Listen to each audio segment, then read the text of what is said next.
Bismillahirrahmanirrahim. Assalamu alaikum. I am Nida Zahir and I am teaching you English grammar and composition from basics. In the last video, we have discussed about the noun and different types of noun. In this video, we will discuss about verb and its types. Lecture start करने से पहले अगर आपने मेरा channel subscribe नहीं किया है तो नीचे दिए हुए बटन पे क्लिक करें और मेरा चैनल सब्सक्राइब करें। मुझे उम्मीद है आपको मेरी वीडियोस पसंद आ रही हैं। अगर पसंद आ रही है तो अपने दोस्तों के साथ शेयर करें ताकि वो भी हमारे साथ इंग्लिश ग्रामर सीख सके। तो चले चलते हैं आज के टॉपिक की तरफ। सबसे पहले मैं आपको थोड़ा सा इंट्रोडक्शन दूंगी कि वर्ब क्या होता है। पहले मैं थोड़ा इंट्रोडक्शन आपको ऑल टाइप्स जो पार्ट्स ऑफ स्पीच की सारी टाइप्स हैं उनके बारे में बता चुकी हूँ। अब हम टॉपिक वाइज उनको ज़रा डिटेल में डिस्कस कर रहे हैं, उनकी टाइप्स को डिस्कस कर रहे हैं। सबसे पहले हम रिवाइज कर लेते हैं वर्ब क्या होता है। वर्ब एक एक्शन वर्ड होता है। एक्शन वर्ड का मतलब ऐसे वर्ड जो कि किसी काम के करने को जाहिर करते हैं, उन्हें हम वर्ब कहते हैं। A word that expresses an action or state of something. ऐसा वर्ड जो किसी काम के करने को जाहिर करता है या किसी चीज की हालत को बयान करता है उसे हम एक्शन वर्ड कहते हैं। फॉर एग्जाम्पल ड्रिंक पीना, बाय खरीदना, गो जाना, स्लीप सोना, स्पीक बोलना। ये कुछ काम हो रहे हैं, पानी पिया जा रहा है, दूध पिया जा रहा है, कुछ खरीदा जा रहा है, कहीं जाया जा रहा है, सोया जा रहा है। ये सारे किसी न किसी काम के करने को जाहिर कर रहे हैं। ऐसे तमाम वर्ड्स को हम एक्शन वर्ड्स कहते हैं और एक्शन वर्ड्स को हम एक्चुअली वर्ब कहते हैं। वर्ब्स दो तरह की होती हैं। एक होता है डायनामिक वर्ब। डायनामिक वर्ब कौन से होते हैं? That expresses an action. मैंने यहाँ आपसे दो बातें की, दैट एक्सप्रेसेस एन एक्शन और स्टेट ऑफ समथिंग। ठीक है, डायनामिक वर्ब कौन से होते हैं? जो सिर्फ एक्शन को जाहिर करते हैं। दैट एक्सप्रेसेस एन एक्शन, जो किसी काम के करने को जाहिर करते हैं। Like eat, write, wash. Eat का मतलब होता है खाना, राइट का मतलब है लिखना, वॉश का मतलब है धोना। एग्जाम्पल देखते हैं। ही इज ईटिंग बनाना, वो केला खा रहा है। अब केले को वो छील रहा है, खा रहा है या देख रहा है। केले पे काम हो रहा है। सेंटेंस की तीन बेसिक पार्ट्स होते हैं। एक को हम सब्जेक्ट कहते हैं, एक को ऑब्जेक्ट कहते हैं और एक को वर्ब होते हैं। वर्ब होते हैं जो काम हो रहा होता है किसी ऑब्जेक्ट के ऊपर। बनाना को खाया जा रहा है तो यहाँ पे खाया जाना, ईटिंग हमारे पास वर्ब है। He is washing the dishes, वो प्लेटें धो रहा है। ही सब्जेक्ट है, वॉशिंग धोना, क्या धोई जा रहा है? डिशेस। ऑब्जेक्ट हमारे पास डिशेज है, डिशेस को धोया जा रहा है तो वॉशिंग यहाँ पर हमारे पास वर्ब है। नेक्स्ट टाइप हम इसकी देखते हैं, स्टेटिव वर्ब। स्टेटिव वर्ब कौन सी होती है? Which expresses a state of something, जो किसी चीज की हालत को एक्सप्रेस करती है, जाहिर करती है, उसे हम स्टेटिव वर्ब कहते हैं। ऐसा वर्ब जो किसी चीज की हालत को जाहिर करता है उसे हम स्टेटिव वर्ब कहते हैं। फॉर एग्जाम्पल सीम यानी नजर आना, रिजेंबल मिलता जुलता, सरप्राइज आप कह लें कि जो बहुत अचानक से कोई चीज हो जाती है, इम्प्रेस का मतलब होता है मुतासिर करना। कुछ एग्जाम्पल्स में इनका इस्तेमाल देखते हैं। She belongs to a noble family, वो एक नेक खानदान से ताल्लुक रखती है। अब यहाँ पे बिलोंग्स किसी काम के होने को जाहिर नहीं कर रहा है, बल्कि ये इसका इस फैमिली के साथ एक ताल्लुक जाहिर कर रहा है। सब्जेक्ट का ऑब्जेक्ट के साथ एक ताल्लुक या स्टेट बताई जा रही है तो उसको हम कहते हैं stative verb. He seems a nice man, वो एक अच्छा आदमी नजर आता है। यहाँ पर सीम्स एक स्टेटिव वर्ब है। एक अच्छा आदमी दिखता है या नजर आता है, उसकी स्टेट को जाहिर किया जा रहा है कि ज़ाहिरन तो वो एक अच्छा आदमी नजर आता है। यहाँ पे सीम्स और बिलोंग्स दोनों स्टेटिव वर्ब है। A few verbs can be used as action and as state. कुछ ऐसे verbs भी हैं जो as an action भी काम करते हैं और as a stative verb भी काम करते हैं।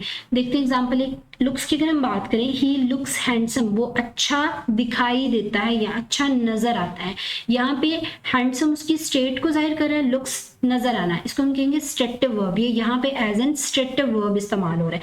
नीचे वाले सेंटेंस में he looked at the door, वो दरवाजे को देखता है या उसने दरवाजे को देखा। सॉरी, यहाँ पे सेकंड फॉर्म में उसने दरवाजे को देखा। अब दरवाजे की तरफ उसने देखा है, ये किसी काम का होना है, वो किसी तरफ देख रहा है तो ये एक्शन को जाहिर कर रहा है, इसलिए यहाँ पर looked as an action verb इस्तेमाल हो रहा है।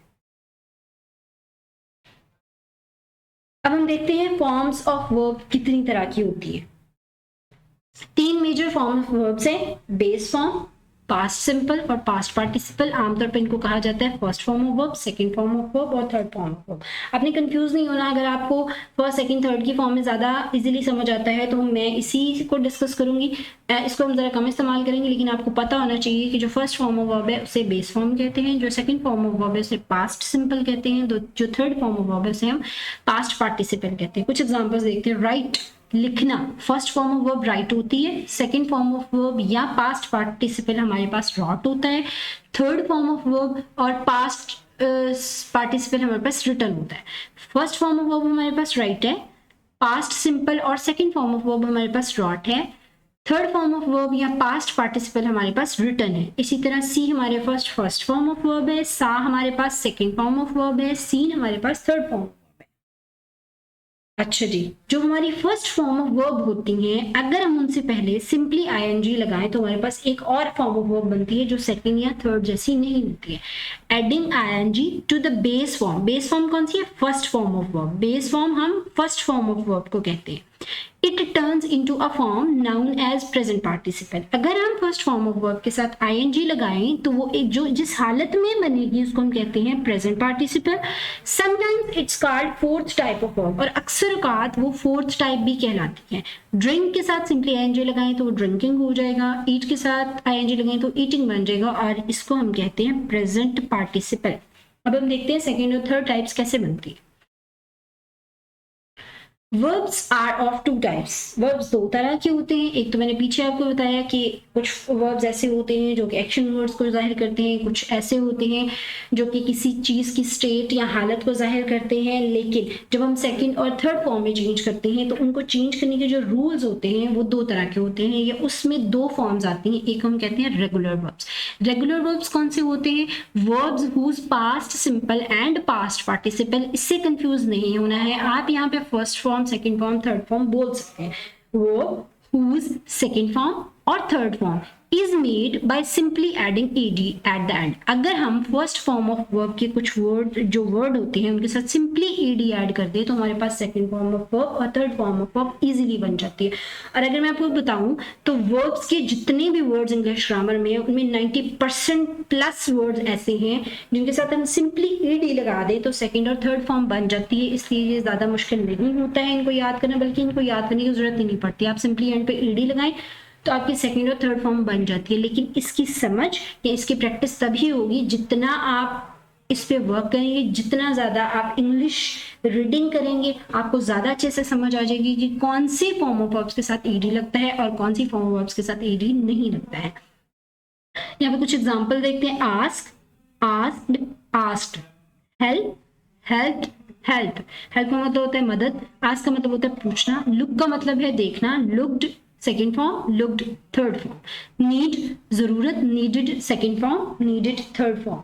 यूज इस्तेमाल करना, used second form, used third form. Second form of verbs को हम कहते हैं इरेगुलर वर्ब्स। इरेगुलर वर्ब्स कौन सी होती हैं? Whose past simple and past participle is formed in different ways, यानी जिनकी सेकेंड फॉर्म ऑफ वर्ब और थर्ड फॉर्म ऑफ वर्ब मुख्तलिफ तरीकों से बनती है। वो मुख्तलिफ तरीके कौन से होते हैं? सी देखने को कहते हैं, उसकी सेकंड फॉर्म को सा कहते हैं, थर्ड फॉर्म को सीन कहते हैं। डू की सेकंड फॉर्म डिड होती है, थर्ड फॉर्म डन होती है। फाइंड की सेकंड फॉर्म फाउंड होती है, थर्ड फॉर्म भी फाउंड होती है। बाज़ सेकंड और थर्ड फॉर्म सेम भी होती है। स्लीप की second form slept, third form भी स्लेप्ट। फ्लाई की सेकंड फॉर्म फ्लू और फ्लॉन, फ्लाई कहते हैं उड़ने को, उसकी सेकंड फॉर्म है फ्लू और थर्ड फॉर्म है फ्लॉन। अब यहाँ पे आप देखिए कोई रेगुलर रूल इस्तेमाल नहीं आ रहा है या ना ही इनमें कोई रेगुलरिटी आ रही है, तो ऐसी वर्ब्स को हम इरेगुलर वर्ब्स कहते हैं। और ये कुछ ही होती हैं और इनको आपको याद करना पड़ेगा। याद आपको तभी होंगी जितनी ज़्यादा आप प्रैक्टिस करोगे, उतनी ज़्यादा आपको ये प्रैक्टिस में आ जाएंगी और आपको याद होना शुरू हो जाएंगी। कुछ फॉर्म ऑफ वर्ब्स ऐसी भी होती हैं जो चेंज नहीं होती हैं। A few verbs which remain the same in past simple and past participle। जो past simple और past participle दोनों में चेंज नहीं होती हैं। उनकी फर्स्ट फॉर्म ऑफ वर्ब भी सेम रहती है, सेकंड फॉर्म ऑफ वर्ब भी सेम रहती है, थर्ड फॉर्म ऑफ वर्ब भी सेम रहती है। पुट रखने को कहते हैं, सेकंड फॉर्म भी पुट है, थर्ड फॉर्म भी पुट है। शट बंद करने को कहते हैं, सेकंड फॉर्म भी शट है, थर्ड फॉर्म भी शट है। कट काटने को कहते हैं, सेकंड फॉर्म भी कट है, थर्ड फॉर्म भी कट है। तो जो रेगुलर फॉर्म ऑफ वर्ब्स होते हैं उनको भी याद रखने की जरूरत नहीं है, सिंपली एंड पे ईडी लगाना है और वो आपकी बन जाएंगी। जो चेंज नहीं होती है उनको याद करने की भी जरूरत नहीं होती है, सिंपली आपने उनको एज इट इज थर्ड और सेकंड फॉर्म में चेंज कर देना है। कुछ फॉर्म ऑफ वर्ब्स ऐसी हैं जिनको आपको याद करना पड़ेगा, और याद आप तभी कर सकते हैं जब आप उस पर प्रैक्टिस करें। आज तक के लिए इतना ही, अपना बहुत सारा ख्याल रखिएगा, बहुत शुक्रिया, अल्लाह हाफिज।